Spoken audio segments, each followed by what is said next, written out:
Her shoes were plain white canvas, the kind you'd find in any discount store, now lightly stained from the gravel beneath her. She walked quietly, unnoticed at first, through the gleaming entrance of Fort Concord, a place built more for legacy than for learning. Around her, cadets in immaculate gear strutted across polished paths, laughing too loudly, their confidence sharp enough to cut. They noticed her when she stopped near the observation platform. A young man in tinted glasses leaned against a military truck and scoffed under his breath, loud enough to be heard. A group of girls whispered and snickered, their designer boots clicking like punctuation marks. She didn't flinch, didn't look away, didn't even seem to register it. That silence made it worse, somehow made them more agitated. She had no ID badge, no uniform, just a faded denim jacket and a soft leather satchel. One cadet muttered something about security. Another offered a mocking salute. Still, she said nothing. Her eyes moved slowly across the compound, watching drills unfold. Her posture relaxed, almost curious, but not passive.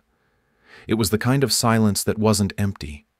It was loaded, the kind that made you realize too late that maybe you were being watched too. Who was she? Why was she there? And why did her stillness make everyone else feel like they were the ones who didn't belong? Emma Rivera arrived without a flourish, stepping out of the car with the kind of ease that comes from not needing to prove anything. Her jeans were soft at the seams, her jacket frayed slightly at the cuffs. The sleeves were pushed back just enough to reveal a watch, worn more for function than style, the strap cracked from time and use. She took in Fort Concord slowly, her eyes moving from one corner of the base to another. There was no urgency in her walk, but something in her posture suggested she was calculating, processing, noting things others wouldn't think twice about. A group of cadets passed by, laughing too loud. She didn't turn her head, but the smallest flicker in her eyes said she'd registered their faces. Her fiancé Mark had started working there just 2 weeks earlier. He was excited, proud to show her the place, though she hadn't wanted the attention. This was his world now. She was just visiting. Still, it felt strange being back in a place with guard gates and formations, though everything here looked newer, flashier, almost theatrical. Emma wore sneakers with dust on the soles and a canvas bag across her chest that had clearly been through more than just commuter traffic. Her dark hair was pulled into a quick bun, a few strands falling loose around her jaw. She didn't fidget.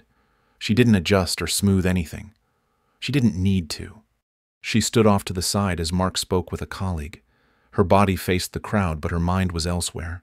Her eyes swept from the security tower to the weapons rack just beyond the drill field.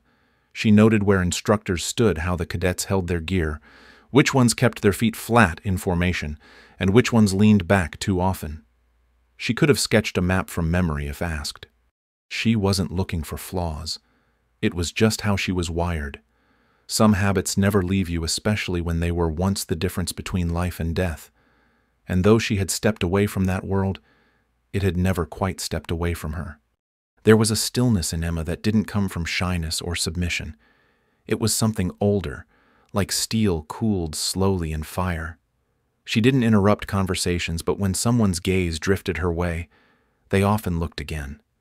Not because of how she looked, but because of something they couldn't name. A kind of weight in her presence. She smiled politely when introduced, nodded when spoken to, but she said little, just enough to be kind without inviting attention. When someone asked if she had served, she just tilted her head and said she had spent a few years overseas, leaving it at that. No medals, no stories, no interest in explaining. There had been a time when her uniform carried rank. Her voice gave orders and people moved because she told them to. But now she preferred silence. Not because she was broken, but because she had seen enough to understand how loud the world already was. She had resigned 3 years earlier after a mission left more questions than answers, the kind of loss that can't be buried in paperwork or saluted away. Since then, she kept her world small. Mark a quiet apartment, morning walks, and paperback novels. She had earned peace and chose it over pride. Still standing on the edge of a parade ground surrounded by cadets born into privilege and polish, there was a flicker behind her eyes. She wasn't judging them. She was just remembering. There had been a time when she was one of them. Then life gave her different lessons. Emma didn't carry herself like someone looking to make a point. But something about the way she stood, the way she watched, made it clear she hadn't forgotten how. Fort Concord looked more like a tech company's private campus than a military academy. The front gates were flanked by sleek towers wrapped in tinted glass, their polished metal edges catching the sun like blades. Rows of manicured hedges lined the drive, trimmed with a precision that felt more cosmetic than strategic. The cadets wore uniforms so sharp they looked pressed by machines, each one fitted to the inch. Some jackets bore family crests stitched in gold thread. Others had custom patches no one earned but everyone wore.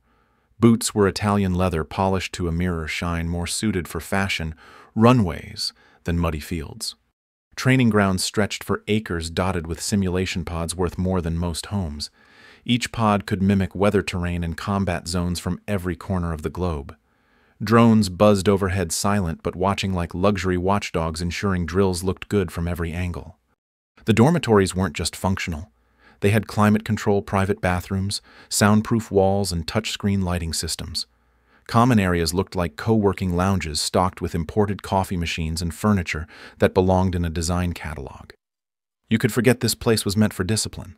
Everything was shiny. Everything was sponsored. Even the obstacle courses were clean. The mud carefully controlled so it wouldn't stain too hard. Cadets jogged in lines, earbuds tucked into custom-fit helmets. Their voices relaxed their pace. Casual. They weren't training. They were performing.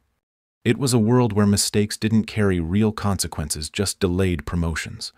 Where leadership was measured by the confidence of your voice, not the clarity of your choices. Where privilege had a uniform, and it wore stars before it earned them. And yet, to anyone who didn't look closely, it all seemed impressive. Fort Concord had the appearance of excellence, but under the layers of polish and polishers, something real was missing. Discipline had been replaced with display, grit with gloss, hunger with comfort. From the outside it sparkled, but inside the question lingered like smoke. When it came time to face something real, would anyone here know what to do? Emma stood just beyond the main training field, her hands tucked loosely in her jacket pockets. The soft breeze shifted strands of hair across her face, but she made no move to fix them. Around her, cadets moved in confident lines, their steps in sync, their expressions practiced and clean. One cadet walked past and let out a small laugh, more of a puff of air than a sound. Another leaned toward his friend and whispered something that made both of them grin, glancing her way as if she couldn't hear. She didn't look at them. She didn't need to. Their posture said enough. Someone with a clipboard eyed her from a distance, lips tightening before turning away. A woman in a sharp gray uniform walked by, paused as if to say something, then changed her mind and kept walking. It was clear that whatever category Emma belonged to, it wasn't theirs. To them, she didn't look like someone important. Her jacket wasn't branded. Her bag had wear at the seams. Her shoes were scuffed and pale with dust from the gravel lot. She didn't carry a badge, didn't ask for directions, didn't rush to explain why she was there. And that silence unsettled them, because they expected embarrassment. They expected someone to justify themselves, to play the part, to shrink or fumble or apologize. But Emma just stood there still as stone eyes moving across the field with calm interest. They whispered again. One pointed. Another raised a phone like they were filming a curiosity. A few feet away, a young woman asked if she was lost, but the question came with a smirk, not concern. Emma nodded politely, not answering, then returned to watching the training drills. She noticed how one cadet's foot slid out of rhythm during a formation turn, how a stack of equipment was poorly secured, how a guard at the far tower kept checking his phone when he thought no one was looking. She took it all in quiet and without judgment. The longer she stood there, the more they reacted. It wasn't what she did. It was what she didn't do. No anger, no fear, just presence. And something about that was more threatening than if she had shouted back or tried to explain. They saw her as nothing. She gave them no reason to think otherwise, and yet beneath their laughter, there was a flicker of something else, a discomfort they couldn't place, a small voice asking what kind of person stands alone, surrounded by judgment, and doesn't flinch. Victoria Miller noticed Emma before anyone else did. She stood near the corner of the training field, one hand on her hip, eyes scanning the people who didn't matter. Her circle hovered close, waiting for the moment when attention turned. It didn't take long. She tilted her head, a practiced move that made her look curious and cruel all at once. Then came the voice, loud enough to cut through the drills. Someone lose their babysitter. Laughter followed light at first, then growing as cadets picked up on the tone. Phones tilted upward, eyes locked on Emma. Emma said nothing. She didn't look away. Victoria stepped closer, lips curled into something sweet, but sharp. I hope she didn't get too far from the visitor center. The words were candy-coated, but the meaning was plain. A few cadets clapped slowly, mocking her presence without even pretending to be subtle. The circle widened. Emma stood at the center without asking to be there. One cadet leaned toward another and whispered something that made them both grin. A third pulled out a sports drink and tossed it toward Victoria with a flick of the wrist. She caught it without breaking eye contact. She opened the bottle slowly, the fizz catching light. Then without pause she tilted it and poured the contents straight over Emma's shoes. The liquid soaked through in seconds, dripping down canvas and pooling around her feet. Victoria smiled like she'd just done something clever. Thought I saw a fire that needed putting out. More laughter. One cadet mimed taking cover. Another shouted something about calling maintenance. Someone whistled as if congratulating Victoria on a job well done. The staff nearby didn't move. One instructor looked over, then turned back to their clipboard. Emma didn't move either. She looked down briefly, then back up calm as ever. No flash of anger, no raised voice, no retreat. That stillness drew more eyes than any comeback could have. Her silence wasn't surrender. It was too steady for that. Victoria took a step closer. She was taller by an inch, maybe two, and she knew how to use it. Let me guess, just following your boyfriend around trying to feel important. The words were delivered like a favor, a gift wrapped in sarcasm. And yet, Emma's expression didn't change. She stood there, shoes soaked, surrounded by laughter as if none of it reached her. And maybe it didn't. Or maybe she had learned a long time ago how to stand still when everything around her tried to shake her loose. That kind of quiet doesn't come from pride. It comes from something older.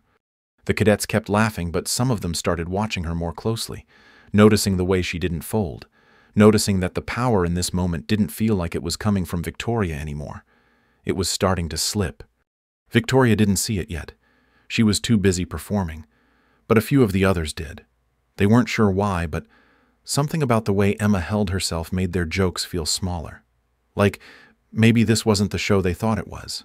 Like, maybe this wasn't going to end the way they expected. The officer who approached her looked no older than the cadets themselves. His uniform was crisp, his steps precise, but his eyes didn't carry weight. He didn't ask her name or why she was there. He simply raised a hand and pointed toward the main gate. His tone clipped and official. This area is restricted. Please return to the public section immediately. Emma gave a small nod, adjusted the strap of her bag, and turned. She didn't speak. She didn't challenge. The officer didn't wait to see if she complied. He turned and walked away before her first step. Behind her, the cadets buzzed with victory. One of them clapped softly, slow and mocking. Another muttered something about tourists knowing their limits. A few more chuckled and bumped fists like they'd won something. Phones were still out. Someone zoomed in on her back as she walked, already typing a caption. The drink had soaked through the canvas of her sneakers, leaving streaks of brown along the sides. Every step left a faint, wet print on the pavement. She didn't look down. She didn't look back. Her pace was even unhurried, as if nothing about this moment surprised her. And maybe it didn't. Maybe she had already measured every person in that field before they opened their mouths. Maybe she had seen this before in 100 different forms. Not here. Not in this exact place. But in the posture, the laughter, the comfort of cruelty in a safe environment. She passed the line of parked equipment without pause. The wind picked up, brushing her jacket back slightly. Her shoulders stayed level, chin lifted. It wasn't defiance. It wasn't pride. It was something quieter, like a person who had nothing to explain to people who wouldn't listen anyway. One cadet near the edge of the crowd lowered his phone halfway. His smile faded just a little. Something about the way she moved made the scene feel wrong, like maybe they hadn't won at all, like maybe they'd just exposed themselves.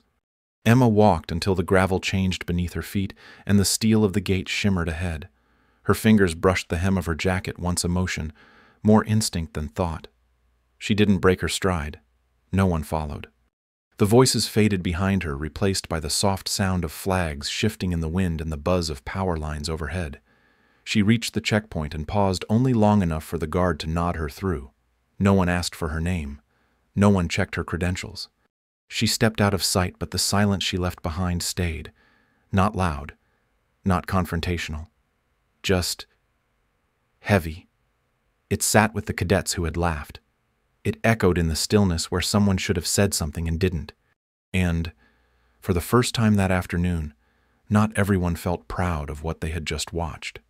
A few were still laughing, but others had stopped, uncertain of what exactly they'd accomplished. It hadn't felt like victory. It had felt like something else. Something colder. Something unfinished. The sky shifted just after noon, clouds rolling in low and fast. A siren split the air, sharp and mechanical, followed by a loudspeaker crackling to life. Simulation Bravo is active. All units deploy immediately. The cadets grabbed gear with the same energy they used for drills, but the edges were different now. This time, it counted. Victoria stood at the center of the operation hub, her tablet in one hand, a sleek headset tucked behind her ear. She barked commands with authority, voice clipped and confident. Teams Alpha, Bravo, and Charlie scattered toward the simulation zones, maps in hand, their breath visible in the sudden chill of shifting wind. 10 minutes in the first mistake showed up on the screen. Coordinates didn't match. Team Bravo was 2 clicks west of the objective and walking into an empty zone.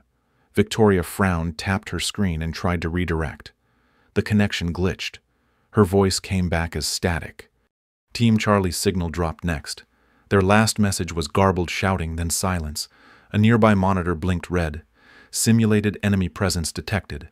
Victoria spun to check the fallback map. Someone had overwritten the terrain markers. Nothing lined up anymore. Cadets began to yell across comms. One asked if this was part of the simulation. Another called for immediate extraction, voice rising. Victoria told them to stay calm, but her own voice was tightening. The headset slipped slightly. She pushed it back, wiping her palms on her vest without thinking. The screens blinked again. Team Alpha had walked directly into a false zone. One cadet twisted an ankle climbing unstable terrain.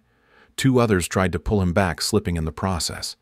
Team Bravo found themselves pinned in an open field, exposed from all sides. No cover. No backup. They called for direction.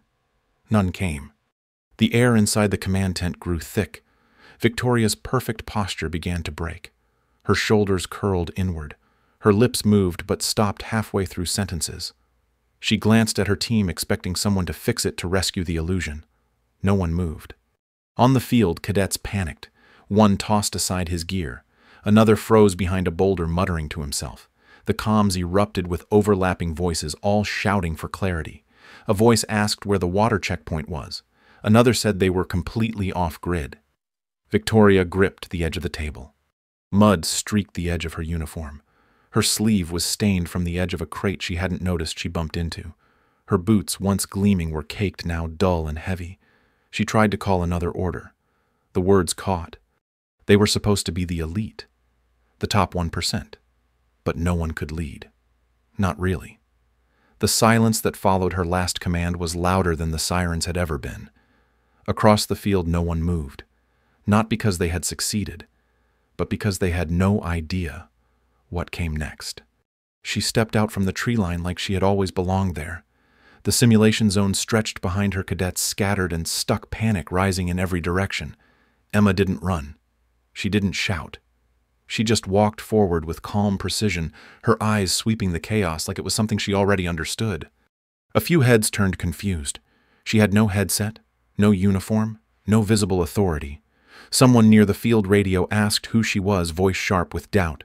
She didn't answer. Instead, she pointed to the ridgeline and called out a single clear instruction. Bravo, team flank right and push along the southern edge. Charlie, pull back in a staggered line and regroup at the natural checkpoint elevation 75. The words landed differently, not like a guess, like fact. The hesitation lasted maybe 3 seconds. Then someone moved. One cadet adjusted his stance and nodded. Another repeated her order into a comm. Within moments, bodies were shifting into motion again. The panic that had settled thick in the air began to lift. Emma dropped to one knee beside the command station where the map lay open and distorted. She swept aside the synthetic leaves with her hand and used a stick to redraw the area. Her fingers moved quickly, carving paths in the dirt. Her tone stayed level. Her pace never wavered. She spoke without looking up. Red signals indicate simulated hostiles. You've got a bottleneck forming here. You're exposed on the west and blind on the north. She glanced up, made brief eye contact with 3 cadets standing frozen nearby. Move now, or you'll fail. Your call. They moved, not because of her title, because she made sense. Victoria stood nearby, breathing hard, her headset dangling from her shoulder. She didn't say anything. No one asked her to. For once, she wasn't the loudest voice in the room, and no one seemed to notice. Emma walked the field like she had walked it 1,000 times before. She paused beside a broken formation and restructured it in 10 seconds. She redirected a stalled squad without raising her voice. Her authority didn't come from volume. It came from clarity. The field that had been noise and confusion now started to hum with order. Teams pulled back to cover. Communication channels steadied. A few instructors exchanged looks but didn't interfere. The silence that spread through the base wasn't awkward. It was reverent.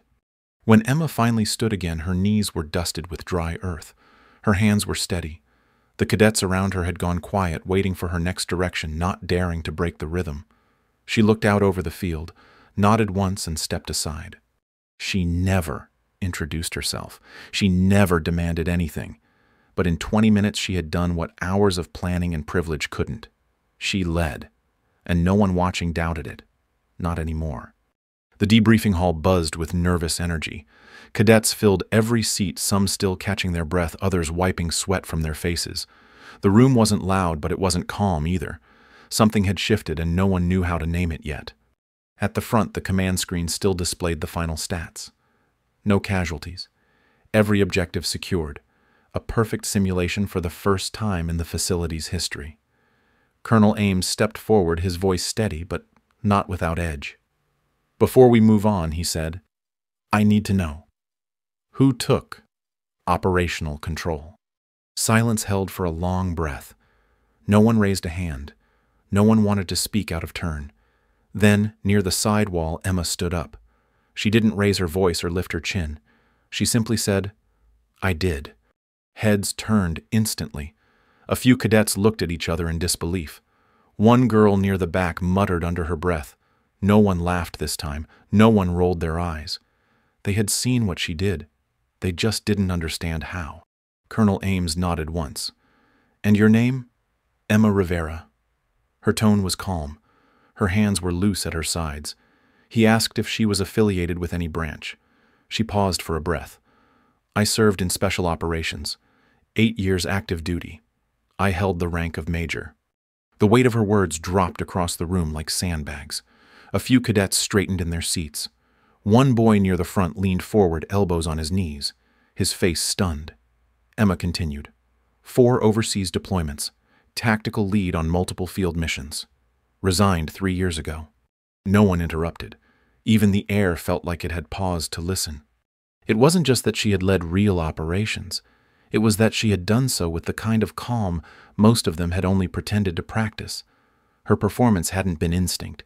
It had been memory, experience, mastery. Emma looked around the room but didn't scan for approval. Her eyes moved across the crowd like she was counting, like she had once done the same in a very different kind of room. She didn't speak again. She didn't need to. The room sat in quiet awe. The same cadets who had whispered about her jacket, who had laughed at her shoes, now couldn't meet her eyes. Not because she demanded respect, but because she had shown them what it looked like. Someone in the back whispered her name, not mocking this time, just saying it out loud, like it finally meant something. Emma Rivera, not civilian, not outsider, not nobody, major, leader.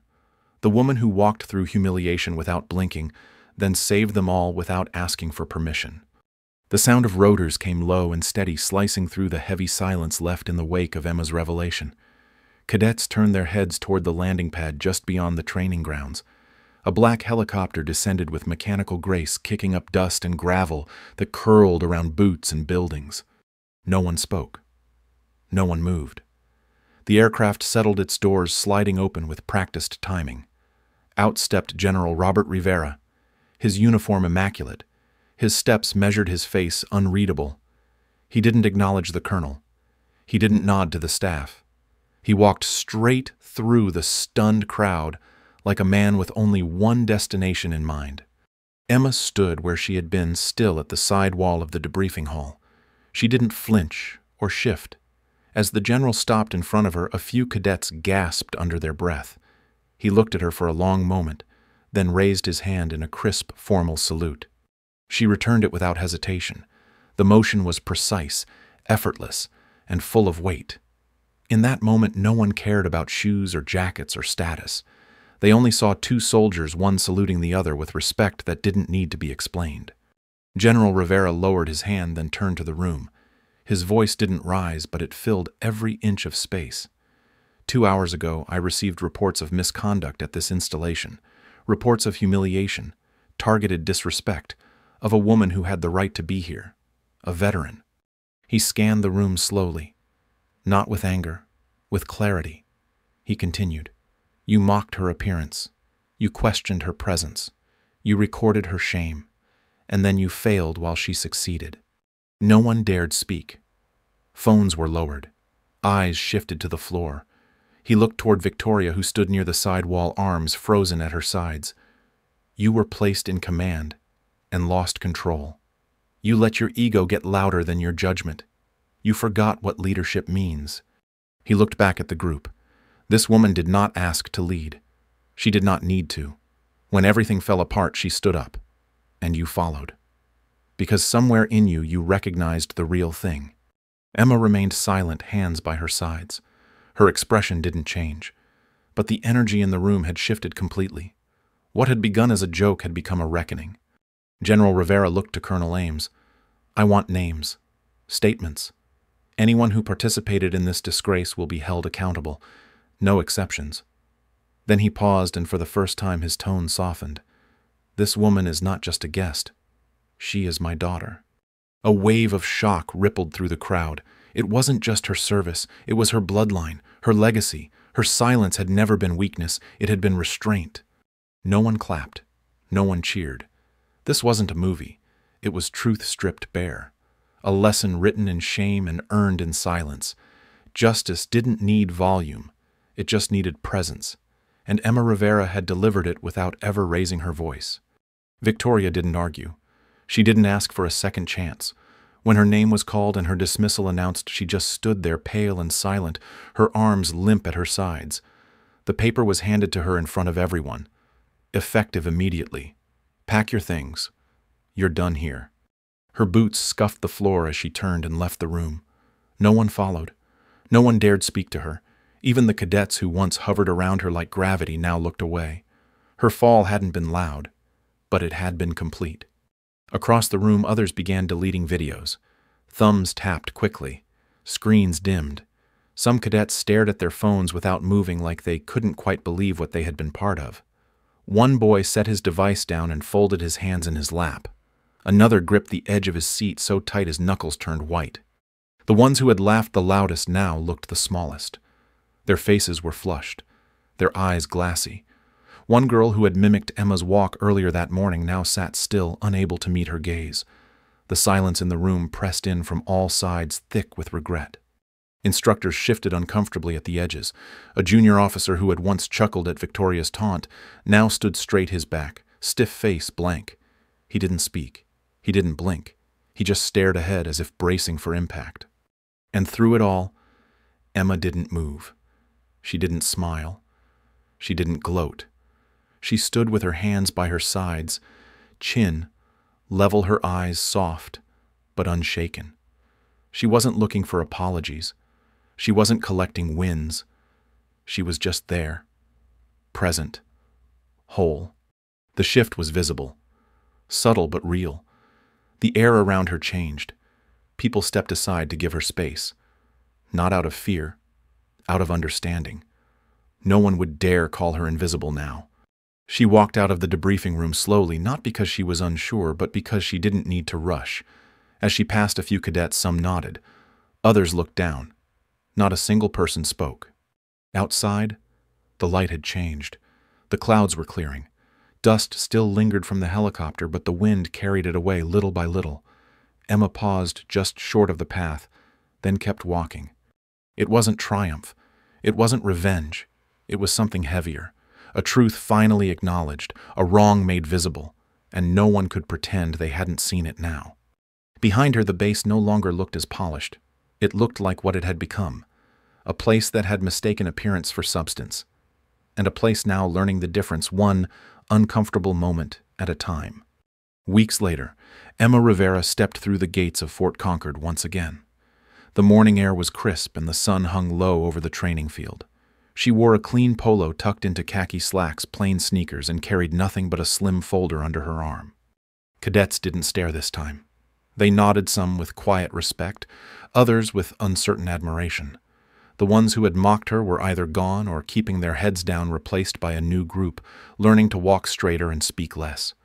The changes weren't loud, but they were real. Training drills no longer opened with posturing. Cadets now stood in mixed teams, their last names less important than their effort. Gear still gleamed under the sun, but no one boasted about where it came from. Emma walked across the grounds with steady purpose.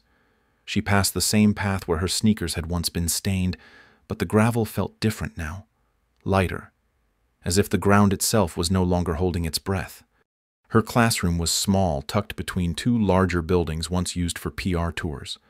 Inside, 12 cadets sat waiting, their chairs neatly spaced, their eyes clear.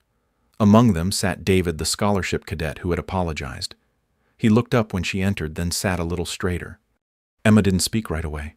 She set her folder on the desk, clicked the marker once, and turned toward the whiteboard. The silence in the room wasn't tense. It was focused. They were ready to listen. She wrote 3 words slowly, letting each one settle before adding the next. Listen. Serve. Earn. Then she faced them, arms resting gently at her sides. That's what leadership means. There was no applause, no dramatic shift in posture, just quiet understanding. These cadets didn't want to be impressive. They wanted to be worthy. The class began with questions, honest ones, about pressure, about fear, about what mattered when the noise got loud. Emma answered with clarity, pulling from her past without ever making herself the center. She spoke about decision-making, about watching before acting, about courage that didn't need to shout. Her voice was even never rushed, as if each sentence had already been lived before it was shared. David raised his hand and asked how she had stayed so calm when everyone was watching her, judging her. Emma smiled just slightly. Calm comes when you know who you are, she said, and when you stop giving your power away to people who don't understand you. They listened differently now. Not as students performing for a grade, but as young adults trying to grow into something real. Emma didn't lecture. She asked them to reflect, to write down what leadership looked like to them, not on the battlefield, but in their lives. By the end of the hour, the room felt warmer, not because of the temperature, because something was building that had nothing to do with rank or pedigree. It was trust, earned, shared. As Emma stepped outside after class, she passed a group of instructors reviewing new training modules. One of them nodded to her with genuine respect. Another held the door open without looking away. She didn't linger. She didn't bask in the change, but she saw it. In the way cadets walked more grounded, in how they asked each other for help without shame, in how some of them even looked at the uniforms differently, no longer as armor, but as responsibility. Emma made her way toward the parking lot, the folder now tucked under her arm again. Her steps were light, not from relief, but from purpose. This wasn't a second chance. It was a new beginning. Back in the classroom, her words stayed on the board. Listen. Serve. Earn. And for the first time, Fort Concord wasn't just a name. It was an idea in motion, reshaped by a quiet woman who had once walked through its gates and refused to break. Weeks after the storm had passed, Emma Rivera returned to Fort Concord with a folder in hand and quiet resolve in her step. She wore a crisp polo shirt and comfortable slacks. Nothing fancy, nothing meant to impress. The gate guards didn't question her this time. They nodded, then stepped aside. The campus felt different, less staged, less rehearsed. The expensive surfaces still gleamed, but something had shifted beneath the shine. Students no longer walked in tight cliques. They moved with focus, carried weight in their posture, and watched more closely. Emma passed the training field where everything had once gone sideways. A group of cadets jogged by in coordinated silence, their eyes forward, their mouths shut. No one jeered. No one postured. The privilege hadn't disappeared, but it no longer held the final word. Inside the small classroom tucked between two admin buildings, 12 cadets waited in straight-backed chairs. The air was still not tense, just expectant. David was there, second row center, hands folded, attention sharp. Emma set her folder down on the desk. She scanned the room, reading expressions the way she once read terrain. No arrogance, no resistance. Just students who wanted to understand something deeper than strategy. She didn't introduce herself with a rank.